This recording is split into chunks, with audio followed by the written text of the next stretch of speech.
किया, ये जहाज में भी इन पे अटैक होता है और ब्लेडों से इनके ऊपर अटैक किया जाता है। दोनों खानदानों में वड़ाइच ग्रुप और बंदेशा ग्रुप के दरमियान जो भी आया, जितने भी इसके रिश्तेदार वगैरह थे, वो भी जो भी इनके साथ जुड़ा वो कत्ल हुआ। तो अटैक ये भी घर में भी इनके अटैक, डेरे पे भी हो चुके हैं और फिर जहाज में भी इनके ऊपर अटैक हुआ है। तो ये ऐसा शख्स था जी। अस्सलाम वालेकुम जी, मैं हूँ आपका मेजबान मोहम्मद जहांगीर। हम ना कहीं सैर करने चले जाते हैं ना, तो वहाँ के जो लोग, अगर आपने तकरीबन कोई लगा ले हफ्ता रहना है या एक महीना रहना है, तो वहाँ के लोग ना आपको जल्दी एडजस्ट नहीं कर पाते। क्योंकि अगर या तो कोई आपका मिलने वाला दोस्त है तो ठीक है, अगर नहीं है ना तो आपको बड़ी परेशानी का सामना करना पड़ता है। क्योंकि उस जगह पे ऐसे भी लोग होते हैं जो किसी को, बाहर से आए हुए बंदे को बर्दाश्त नहीं करते। 1947 में जब पाकिस्तान बनता ना, तो माइग्रेट होके एक फैमिली गोजरा गांव के इलाके में, जिसे 364 गांव में कहा जाता है, वहां पे शिफ्ट होती है। और चौधरी बशीर जट बंदेशा, ये उस बंदे का नाम है और वो वहाँ पे शिफ्ट होता है। मैं बात कर रहा हूँ चौधरी इलियास जट बंदेशा अल मरूफ लियासा चौंठिया। 1939 में वो तरपाई माझी अमृतसर भारत में पैदा होते हैं और जब पाकिस्तान 1947 में बनता है ना, तो माइग्रेट होके वो गोजरा आ जाते हैं 364 गांव पे। चक ऑलरेडी वहाँ पे जो लोग रह रहे थे ना उस गांव में, वो किसी को, नए आए बंदे को ऐसे एडजस्ट नहीं करते। लेकिन बहरहाल फिर भी वो अपना काम करते, या उनके पास जो भी उधर से अपनी ज़मीन वगैरह वो फ़रोख्त करके आए थे, तो वो इधर आके अपनी ज़मीन भी ले लेते हैं। और उनके वालिद का नाम चौधरी बशीर जट बंदेशा था और वो आके अपनी खेती बाड़ी शुरू कर देती है। और इलियास जट बंदेशा की एज उस वक्त 9 साल होती है और उनकी वालदा का इंतकाल हो जाता है। और ये 4 भाई होते हैं। सबसे बड़ा चौधरी इलियास जट बंदेशा, उससे छोटा चौधरी सईद जट बंदेशा, उससे छोटे जो थे वो चौधरी नईम जट बंदेशा, और सब में आखिर में चौधरी आजम जट बंदेशा। ये 4 भाई थे। आजम जट बंदेशा वो इनमें से पढ़े लिखे हुए थे, जबकि जो चौधरी इलियास जट बंदेशा वो उनकी तालीम वो मिडिल तक की थी, वो आगे अपनी तालीम जारी नहीं रख सके। तो वहाँ पे आ जाती हैं और वहाँ पे आके ना माहौल कुछ ऐसा होता है, क्योंकि पहले भी बरादरी सिस्टम होता है ना 45 में, तो वहाँ पे इस तरह किसी को चौधराहट का जो है ना, वो पहले जो चौधरी बना हुआ ना, वही अपनी सारी पंचायतें वगैरह लगा रहा होता है और कोई नया चौधरी वहाँ पे उसको वो पैदा नहीं होने देते या बनने नहीं देते कि हम में ऑलरेडी है और हमारी जगह कोई और नहीं ले सकता। यहाँ पे रहते रहते इनकी दुश्मनी चौधरी कयूम से हो जाती है और चौधरी कयूम भी 364 गांव में पेश होता है। और ये झगड़ा जो है ना, ये चौधरी बशीर जट बंदेशा और चौधरी कयूम का, ये उनका ये एक दुश्मनी का आगाज ये उनसे चला आता है। देखते ही देखते ये इतना तूल पकड़ जाती है दुश्मनी के, जो चौधरी कयूम था वो चौधरी बशीर जट बंदेशा को खेतों में कत्ल करवा देते हैं। और उसके बाद फिर आगाज हो जाता है ये दुश्मनी का। FIR होती है तो नामजद FIR में लिखा जाता है चौधरी कयूम का नाम, तो वो भी गिरफ्तार हो जाता है। और इससे कहना उसको बड़ा दुख होता है चौधरी इलियास जट बंदेशा को कि ये तो मेरे बाप को कत्ल करना नहीं चाहिए था। तो लिहाजा वो भी उसके पीछे जब हो जाती है ना, तो ये, और यहाँ पे मैं आपको एक बताता चलूँ किरदार है जो हमेशा चौधरी इलियास जट बंदेशा के साथ ही, उसका नाम है चौधरी हामिद नवाज। चौधरी हामिद नवाज जो है वो इलियास जट बंदेशा की फुप्पो का बेटा था, लेकिन वो उसका बेस्ट फ्रेंड, बेस्ट बडी था। जितने भी उन्होंने वो अपने ये कत्ल वगैरह किए हैं, उसमें अगर देखा जाए ना, तो चौधरी हामिद नवाज हमेशा ही चौधरी इलियास जट बंदेशा के साथ रहा। जितनी भी मुश्किल आए, जितनी भी परेशानी है, उसने उसका, उस बंदे ने उसका साथ नहीं छोड़ा। तो वो भी साथ होती है और फिर ये कत्ल कर देते हैं चौधरी कयूम का। और उसके बाद इनको जेल हो जाती है और ये जेल में काफी अर्सा, कोई तकरीबन 7-8 साल गुजारते हैं। और वहाँ पे उसी कत्ल में इनकी मुलाकात शाहिद गोगी, जो पीपल्स पार्टी के एक रहनुमा, उनके साथ भी होती है। और ये जेल में मुलाकात ना आने जाने में, वो किसी दोस्त को मिलने आते हैं जेल मिलने के लिए, और वहाँ पर चौधरी इलियास जट बंदेशा का नाम सुनकर फिर इनसे भी इनके ताल्लुकात बन जाते हैं। ये उनके साथ भी इसकी दोस्ती हो जाती है। और शाहिद गोगी कहते हैं कि जी उस वक्त जब मेरी मुलाकात हुई थी, ये जेल में थे, ये बात है, ये 1968 और या 1969 की बात है कि वो जेल में होती है, तो उनके साथ मुलाकात होती है। तो इस कत्ल में जब उनकी जमानत हो जाती है, तो वो ये बाहर आ जाती है ना, तो इनका इलाके में बहुत असर रसूख हो जाता है चौधरी इलियास जट बंदेशा का, क्योंकि एक तो ये बेखौफ आदमी था और ऊपर से आज भी दुनिया उनको बहुत याद करती है। इतने 2015 में तो उनकी वफात हो गई थी और वो अपनी तिबई मौत वो मरे थे। बहुत बड़ी दुश्मनीदार ये बंदा था और इसमें ये बात है कि ये कत्ल नहीं हुआ, ये अपनी जो भी मौत है ना वो मरा था। जब इलाके का आगे काम संभाल लेते हैं ना तो चौधराहट का जो इनका ना धाराकार वो वसी हो जाता है और अवाम जो है ना लोग गांव के वो उनके पास आना शुरू हो जाते हैं और इनके डेरे पे पंचायतें लगना शुरू हो जाती है। तो जिस वजह से ना इनको काफ़ी पजराई मिलती है अवाम की तरफ से, क्योंकि ये ऐसा शख्स हुआ है 364 गांव में गोजरा का के अपने इलाके के लोगों का काम ऐसे करता था जैसे उसका ये खुद का काम होता था। सोशल मीडिया पे भी कई बार सुना जाता है कि जी लोग आज भी उनका नाम लेकर उनको याद करते हैं कि उनकी जो जिंदगी उन्होंने गुजारी है ना वो बहुत बेहतरीन थी। क्योंकि अगर किसी को भी कोई भी मुश्किल, किसी की ज़मीन पे कब्जा हुआ है या किसी कोई थाने का मसला है, किसी भी महकमे का मसला है, तो वो ऐसे करते थे मिनटों में सॉल्व जैसे वो उनके घर का मसला है। इस वजह से लोग आज भी उसे याद करते हैं। बहरहाल इनका ये सिस्टम जब वसी तरह होता जाता है ना 1981 में ना पाकिस्तान जो ट्रांसपोर्ट चलाते थे नज़ीर, उनकी वजह से इनकी दुश्मनी का आगाज होता है असगर वड़ाइच से। चौधरी असगर वड़ाइच इनके ये ट्रांसपोर्ट के मालिक है। वड़ाइच ग्रुप है इनका वसी पाकिस्तान में जो ट्रांसपोर्ट का काम है। और इनके 3 बेटे थे, खालिद वड़ाइच, बिलाल वड़ाइच और अमजद वड़ाइच। खुद असगर वड़ाइच उस वक्त भी MNA थे, तो असर की शुरू से उनका भी रहा और इनके आगाज 1981 में दुश्मनी का आगाज होता है चौधरी इलियास जट बंदेशा के साथ। असगर जट वड़ाइच और इनका ये काम चल रहा होता है तो बाद में जब उनको पता चलता है कि एक तो ये दोस्ती की वगैरह की वजह से मर्डर होता है और दूसरा इनको ये पता चलता है कि जो चौधरी कयूम था उस पर FIR हुई थी, उसके पीछे भी जो बैकग्राउंड पे था वो चौधरी असगर वड़ाइच वो ही था जो उसकी पर्दे के पीछे सपोर्ट कर रहा था। ये पता चल जाता है चौधरी इलियास जट बंदेशा को। उसके बाद ये दुश्मनी का आगाज हो जाता है और ये फिर बदला लेने के लिए चौधरी असगर वड़ाइच को उनके घर ही में मर्डर करवाते हैं जब वो अपने घर के लॉन में टहल रहा होता है उस वक्त, ताकि उनको कत्ल किया जाता है। और उनके बाद फिर नामजद जो FIR है वो चौधरी इलियास जट बंदेशा भी हो जाती है और उसके भाई नईम जट बंदेशा भी हो जाती है।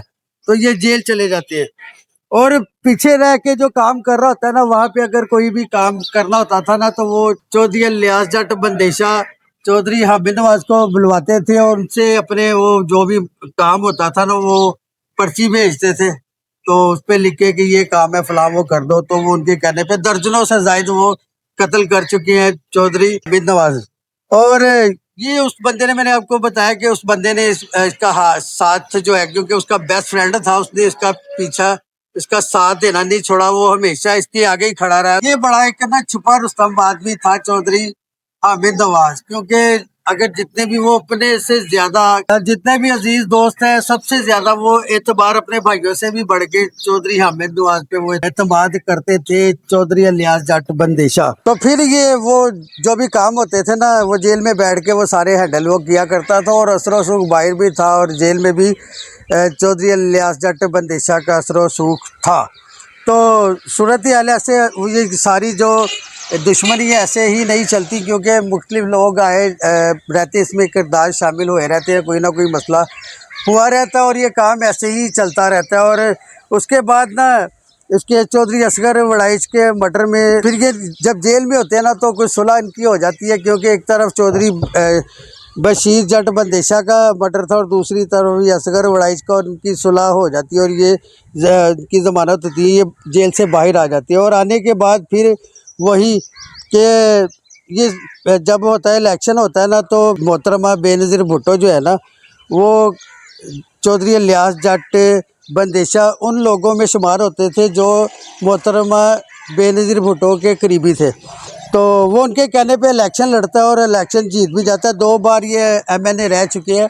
हालांकि 1990 में इलेक्शन होता है, 93 में होता है और 97 में होता है, और ये 2 बार MNA अपने इलाके के रह चुकी होती है। और इलेक्शन पहली बार पीपल्स पार्टी मोहतरमा बेनज़ीर भुट्टो उनके कहने पे ये इलेक्शन चौधरी इलियास जट बंदेशा साहब लड़ते हैं और जीतते भी हैं। और जब असेंबली तक भी उनकी रसाई हो जाती है, और ये बड़े ना देसी किस्म देसी आदमी होता है, क्योंकि ये अगर असेंबली में भी इन्होंने स्पीच की ना तो वो भी पंजाबी में की, और ये उस वक्त धोती कुर्ता पहन के भी असेंबली में जाती रही। ये इस तरह का शख्स है। और दूसरी तरफ जो चौधरी असगर वड़ाइच ग्रुप था, वो भी उनके घर में भी एमएनए एमपीएस थे उनके बेटे। तो ये दुश्मनी काफ़ी ना आगे बढ़ती गई कि चौधरी असगर वड़ाइच जो उनके बेटे उन्होंने अटैक करवाया था एक बार तो रॉकेट लॉन्चरों से। यहाँ पे 364 में इनका जो डेरा था ना वो सारा जल के राख हो गया था, क्योंकि वहाँ पे बाकायदा उसको आग लगाई गई थी। तो उसके बाद फिर ये दुश्मनी जो है वो बढ़ती जाती है। और आप जब ये जेल में होता है ना तो उस वक़्त चौधरी सईद जट बंदेशा वो इसके साथ चौधरी लियाज जट से मुलाकात करने के लिए जेल जाते हैं ना, तो ये बहुत नाराज़ होते हैं उनके अपने भाई के साथ कि भाई तुझे मेरे पीछे नहीं आना चाहिए था, आगे जो दुश्मन है वो सारे हमारे पीछे है, और ये तूने उनको मौका दे दिया। वो काफ़ी नाराज़ उससे होती है। और वापसी में जंग रोड पे वही होता है, वो जो उससे नाराज़ हो रहे होते हैं कि तुझे ऐसा नहीं करना चाहिए था। तो वापसी पर उनका भी मर्डर हो जाता है। तो ये दुश्मनी मज़ीद जो है वो और खूनी हो जाती है। ये बहुत बड़ी दुश्मनी है पंजाब की, बहुत बड़ी दुश्मनी है। कम ही इतनी दुश्मनियाँ होगी जो इतने से तक वो चली रही। और उसके बाद फिर ये बदला लेते हैं। तो चौधरी हाकिम नवाज वड़ाइच ना वो सामने मैदान में आ जाते हैं ना, तो उनको भी क्लब रोड फैसलाबाद में ही कत्ल करवा देते हैं। चौधरी लियाज जट बंदेशा उसकी कत्ल की एफआईआर में भी इनको जेल में जाना पड़ता है। तो ये जेल में जब चले जाती है, ये उस वक़्त का वाक़या जब ये चौधरी सईद जट बंदेशा का मर्डर होता है। तो ये सूरत हाल यहाँ पे ही नहीं रुकती। उसके बाद जब वो जेल से बाहर आ जाती है, क्योंकि बेनज़ीर का दौर आता है ना, तो वो जब इलेक्शन वगैरह जब मैं आपको कह रहा हूँ कि उसके कहने पे वो इलेक्शन लड़ने की हुकूमत आ जाती है पीपल्स पार्टी की, तो वो इनको जेल से बाहर निकलवा लेते हैं। हाकिम नवाज वड़ाइच के कत्ल में एक इनके साले को गुलाम हुसैन या चौधरी इफ्तिखार को सज़ाए मौत भी हो जाती है, और ये तीनों को उम्र कैद की सज़ा होती है। तो उसके बाद फिर ये हुकूमत पीपल्स पार्टी की आती, तो ये बाहर आ जाते हैं। और आने के बाद ना फिर एक चीज़ है कि इन दोनों ख़ानदानों में वड़ाइच ग्रुप और बंदेशा ग्रुप के दरमियान जो भी आया, जितने भी इसके रिश्तेदार वगैरह थे, वो भी जो भी इनके साथ जुड़ा वो कत्ल हुआ। जो इन दोनों फैमिलियों में ये था, इनके साथ जो बंदा जुड़ता था वो कत्ल होता था।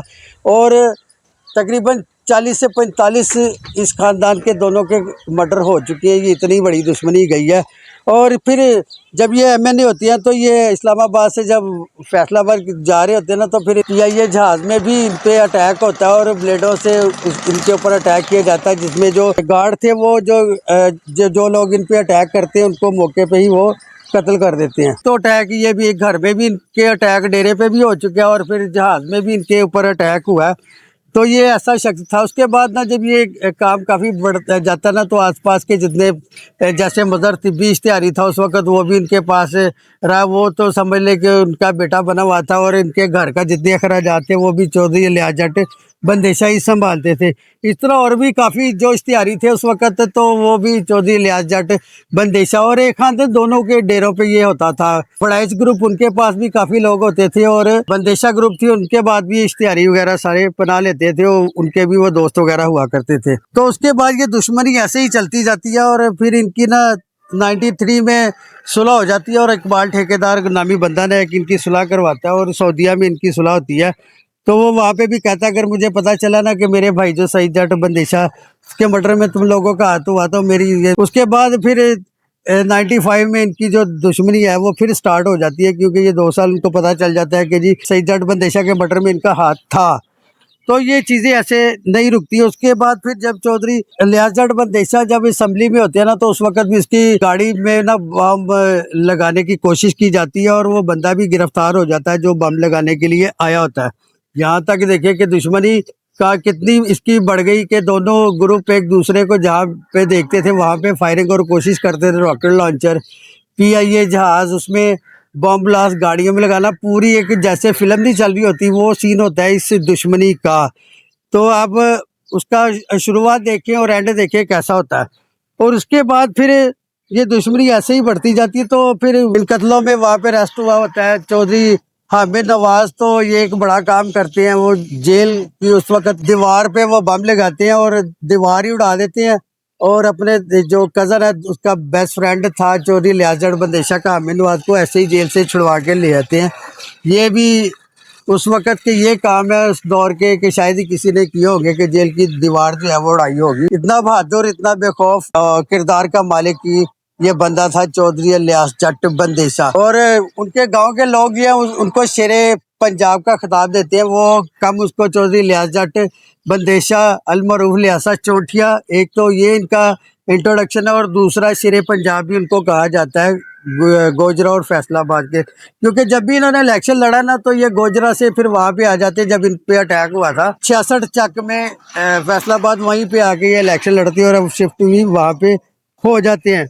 और ये इसके बाद ये जो कि आगाज है दुश्मनी का वो चलता रहता है और दोनों पार्टियों के बेतहाशा जो लोग हैं वो कत्ल होते रहते हैं और दुश्मनी ऐसे ही बढ़ती चली जाती है। और फिर इसके बाद जब चौधरी हामिद नवाज है उनके यहाँ तो अपने किसी रिश्तेदार का कत्ल हो जाता है और जब वो मस्जिद से बाहर निकल रहे होते हैं ना तो उनको भी दुश्मनों की तरफ से एक ब्रस्ट लगता है और वो भी अपनी जान की बाजी हार जाती है। अब उनका बेटा शेर अली वड़ाइच है, उसने उनकी सीट संभाली हुई है एक तरफ, और दूसरी तरफ चौधरी लियास जट बंदेशा की 3 बेटियां थी और डॉक्टर निसार जट की बड़ी बेटी की शादी भी उनसे कर देते हैं। मैंने इस वक्त गोजरा के वो है। और दूसरी तरफ जो चौधरी सईद जट बंदेशा थे उनकी 3 बेटियां और एक बेटा चौधरी अब्दुल रहमान बंदेशा, वो भी ब्रांड आदमी एक हुआ है, उसको भी लोग सारे याद करते हैं क्योंकि जवान आदमी वो भी इसी कत्ल वैसी दुश्मनी की भी चढ़ गया। और जब ये वफात पाते हैं अक्टूबर 2015 में चौधरी लियास जट बंदेशा, और जो खानदान की इनकी पग होती है ना वो उनके सर में आ जाती है, चौधरी अब्दुल रहमान जट बंदेशा के सर पे आ जाती है और सारा खानदान उनके पीछे हो जाता है। कज़न थी, उनकी बहनें थी, वो चौधरी निसार जट को अब वो इल्ज़ाम भी उन पे लगते हैं कि उस कत्ल में वो उनका डॉक्टर निसार जट का हाथ है। और डॉक्टर निसार जट अपनी वो हर जगह पे जिस प्लेटफॉर्म पे बैठते हैं वो अपनी सफाई देते हैं कि जिस कत्ल में मेरा हाथ नहीं था। तो ये उनकी खानदानी एक आपस में दुश्मनी बाहर से चाहे उनको कम नुकसान हुआ, अंदर से बहुत बड़ा ये नुकसान है। जब ये चौधरी अब्दुल रहमान बंदेशा का कत्ल हुआ ना, ये इनके फैमिली का बहुत बड़ा नुकसान था। और चौधरी नईम जट बंदेशा वो जो है वो एक कार हादसे में वो भी जाँ बहक हो जाती है और उसके बाद फिर ये कहानी जो ऐसी वो चलती रहती है। और जो उससे छोटे थे आजम जट बंदेशा, वो उस वक्त अल जुल्फ़िकार, ये मुर्तजा भुट्टो की तंजीम थी और नाम आता है कि आजम जट बंदेशा का इसने कि ये त्यारा हाईजैक करने में इनका भी हाथ था, जबकि वो त्यारे हाईजैक में उस वक्त नहीं थे। ये बाद में चाहे उनकी थे, लेकिन वो इसमें उनके दोस्त थे मुर्तजा भुट्टो के, तो उसका हाथ तो नहीं था। लेकिन बाद में जो काबुल भी वहाँ पे रहे क्योंकि ये त्यारा वहाँ पे उतारा गया था। और फिर ये सारे मसले से दूर होते हुए ये हॉलैंड चले गए थे और हॉलैंड पे वहाँ पे कोई लड़ाई झगड़े में वहाँ पे भी इनको भी कत्ल कर दिया गया था।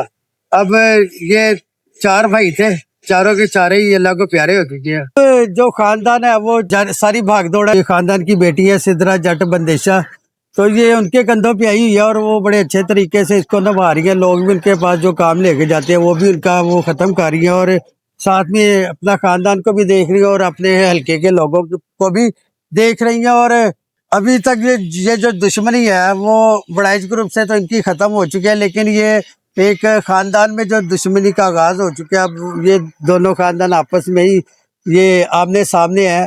हमारी तो दुआएं कि इनकी सुलह हो जाए और ये जो दूरी है इनकी खत्म हो जाए, हम तो यही कह सकते हैं। और छोटी सी वो मेरी बात है कि स्टोरी हम करते जरूर है, लेकिन मकसद होता है कि इनसे सीख लेनी चाहिए, क्योंकि जो भी हालात वाक़यात हम आप लोगों को नौजवान नस्ल को बताते हैं ना, उससे सीख लेनी चाहिए, ना कि इसका कोई नेगेटिव आप पहलू निकाले। ये दुश्मनदार था, ऐसे था, वो जब गले में पड़ जाती है ना तो वो लोगों को करनी पड़ती है, कामों से तौबा करनी चाहिए। अब नेक्स्ट स्टोरी तक इजाज़त दीजिए, फिर मिलेंगे।